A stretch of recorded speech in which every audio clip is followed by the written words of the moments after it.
જેટલા ઓછા થાય એટલા ટૂંક. टेल मी मैम क्या करना है? મને લેન્થ આટલી જ રાખવી છે, Okay. જરા પણ ઘટાડવી નથી, ओके, પણ મને થોડું સ્ટાઇલ અને વોલ્યુમ આવે એવું કંઈ સ્ટાઇલ નવું. અને વોલ્યુમ આવે એવું. Yes. ઓકે, સો લેન્થ શોર્ટ નથી કરવી તમારે, રાઈટ? ના બિલકુલ નહીં. ઓકે, થોડા ટ્રીમ કરીશું નીચેથી જે આટલા ડેમેજ છે. બધા આ બધા છે? જેટલા ઓછા થાય એટલા ટૂંક. જેટલા ઓછા થાય છે અને પછી તમારે વોલ્યુમ કરવો છે, હા રાઈટ? મને વોલ્યુમ આપવું છે. ઓકે, વોલ્યુમ આપવો છે તો તમારું ફ્રન્ટ ફેસ ફ્રેમિંગ કાઢવું પડશે આપણે. તો ચીનથી હલકું નીચે રાખીને નીચે અંદર સોફ્ટ લેયરિંગ આપણે આપી દઈશું, ઓકે રાઈટ? ટોપ ઉપર વોલ્યુમ આપવા માટે આપણે Okay. થોડું હલકું શું ટેક્સચરાઇઝિંગ લેયરિંગ કરીશું, ઓકે રાઈટ? લેન્થ તમારી એઝ ઇટ ઇઝ રહેશે, back Okay. Length, but front length આપણે ચોપ થોડું કરીને યસ એને yeah. ફ્રેમિંગ કરીશું, એટલે મને છે ને એવું કરવું છે કે જાતે બહુ મેનેજ ના કરવું પડે, કારણ કે બહુ સ્ટાઇલિંગ ને મને નહીં ફાવે. राइट.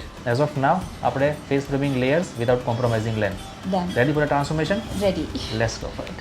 कैसा लग रहा है आपको? Beautiful, 10 years younger. 10 years younger.